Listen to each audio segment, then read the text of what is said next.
नमो nuns ओम ह्रीं नमो nuns ओम ह्रीं नमो nuns ओम ह्रीं नमो नानस ओम ह्रीं नमो नानस ओम ह्रीं नमो नानस ओम ह्रीं नमो नानस ओम ह्रीं नमो नानस ओम ह्रीं नमो नानस्य।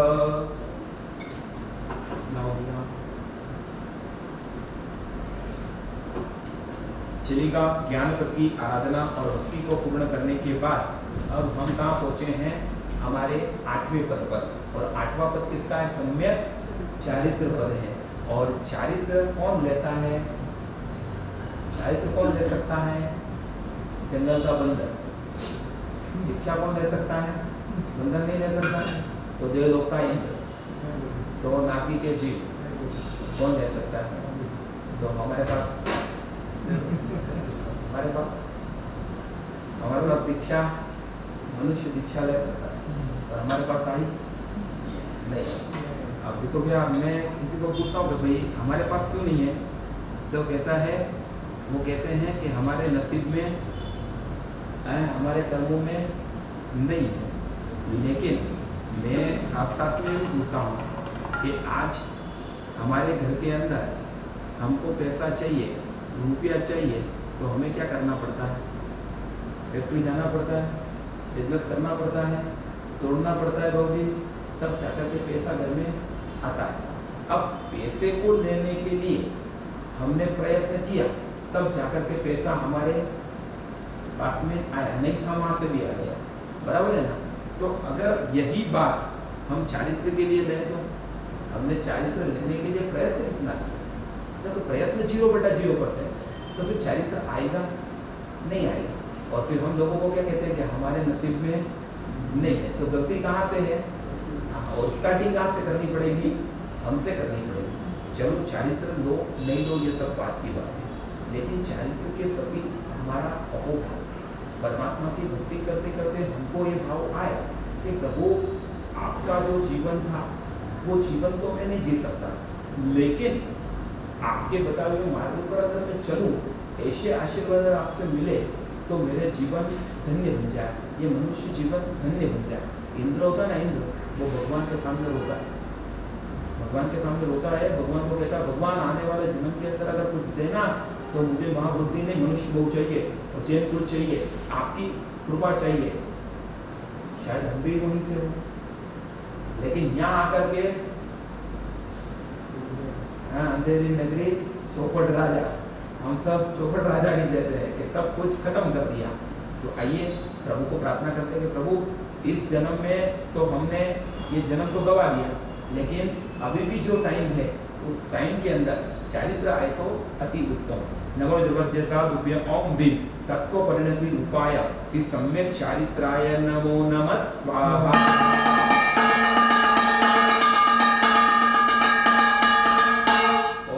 नमो चारि तस् ओम ह्रीं नमो चारि तस् ओम ह्रीं नमो चारि तस् ओम ह्रीं नमो चारि तस् ओम ह्रीं नमो चारि तस्।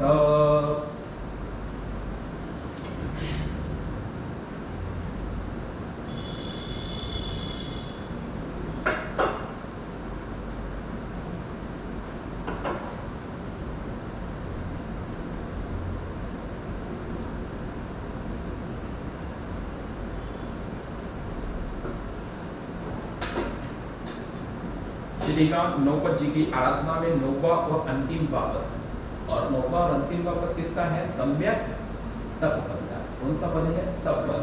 अपने जीवन के अंदर कुछ उपलब्धियां हो के नहीं हो, लेकिन हमें क्या चाहिए? तप पद की आराधना चाहिए। तप पद की आराधना सबसे महत्वपूर्ण क्यों है?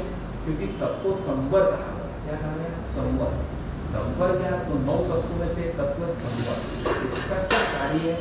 तो के पूर्वों में जो हमने कर्मोपार्जन किए वो कर्मों का और नए कर्मों को आने से अटकाने का काम कौन कर सकता है? तो तपस्या। तप ऐसा है जो पुराने कर्मों का क्षय करता, नए कर्मों को अटका के रखता है। इसीलिए कर्मों का क्षय होता है, इसीलिए मोक्ष प्राप्त होता है।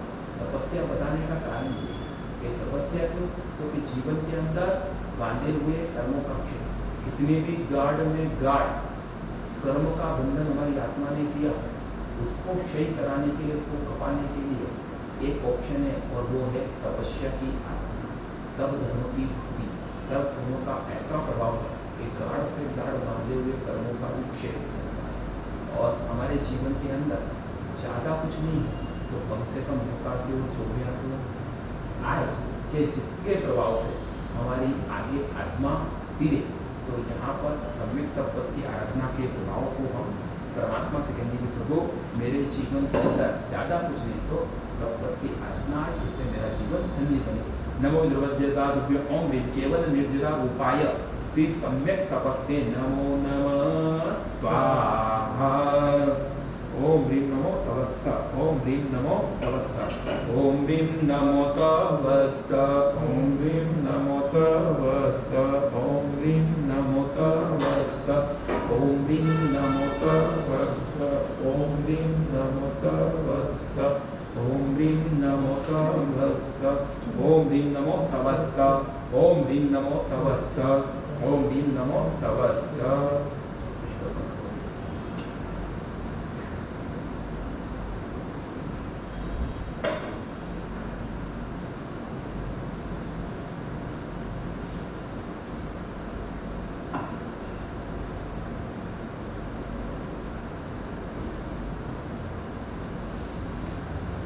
चलेगा।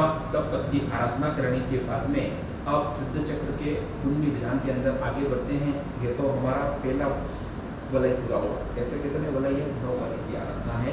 और 9 वलय की आराधना के अंदर अब हम दूसरे वलय की आराधना के अंदर चलेंगे। और दूसरे वलय के अंदर हम आराधना करेंगे वर्गाक्षरों का। वर्गाक्षर कौन? तो कि हमारे परमात्मा की वाणी। क्योंकि यंत्र में आपने भक्ति की, यंत्र का पूजन किया, कहीं पर परमात्मा के दर्शन हुए, कहीं भगवान बने हुए हैं तो कि नहीं है, तो फिर क्या है? किसके दर्शन हो रहे हैं? पूरे यंत्र के अंदर।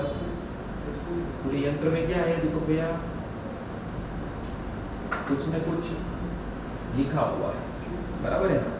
लेकिन वो जो लिखा हुआ है उसके द्वारा हमने प्रभु की भक्ति की है। अब ये क्यों? तो कि हमारे यहाँ परमात्मा की स्थापना नाम स्थापना भी होती है। क्या होती है? नाम स्थापना। ये नाम से स्थापना हुई। अब ये नाम बना कैसे? तो कि अक्षरों के द्वारा बना। ये अक्षर आए कहाँ से? तो कि परमात्मा ने अपने समोसरण के अंदर जो देशना दी, उस वाणी को गंधर्व भगवंतों ने द्वादशांगी के अंदर पूछा, और द्वादशांगी के अंदर पूछने के बाद में क्रम से इन अक्षर पदों का निर्माण किया गया। और फिर हमारे ज्ञानी पुरुषों ने पुस्तक के अंदर ये अक्षर लिखे, और उन्हीं के द्वारा ये यंत्र का निर्माण हुआ। तो जितना महत्व परमात्मा का है उतना ही महत्व अक्षर पद का है। तो सबसे पहले अवर्ग का पुनर्विधान करेंगे। हाँ, नमो द्रव्य एक पुष्प के द्वारा यहाँ से स्टार्ट करना है। 16 बार आपको ये विधान करना है। ओम ह्रीं अवर्गाय स्वाहा। नमो अरिहंताण। अवर्गाय स्वाहा। नमो अरिहंताण। ओम ह्रीं चवर्गाय स्वाहा। नमो अरिहंताण। चलेगा। ओम ह्रीं टवर्गाय स्वाहा। नमो अरिहंताण। ओम ह्रीं तवर्गाय स्वाहा। नमो अरिहंताण। ओम ह्रीं कवर्गाय स्वाहा। नमो अरिहंताण। ओम ह्रीं यवर्गाय स्वाहा। नमो अरिहंताण। ओम ह्रीं शवर्गाय स्वाहा। नमो अरिहंताण। चलेगा। नाद देवों का पुण्य विधान।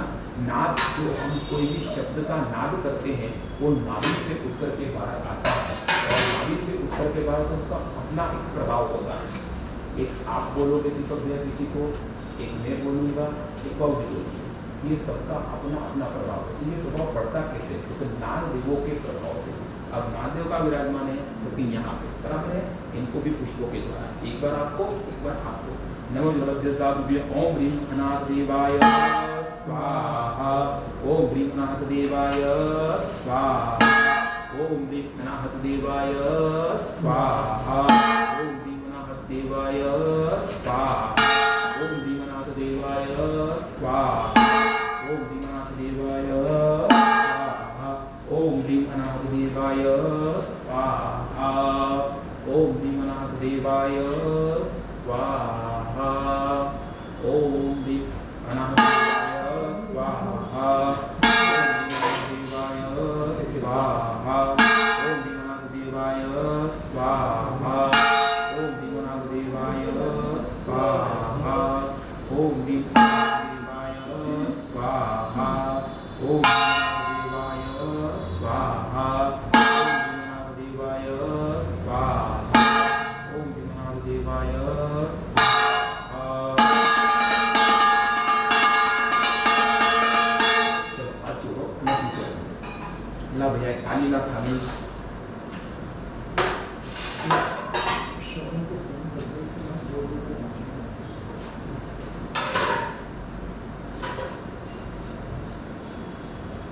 चलेगा।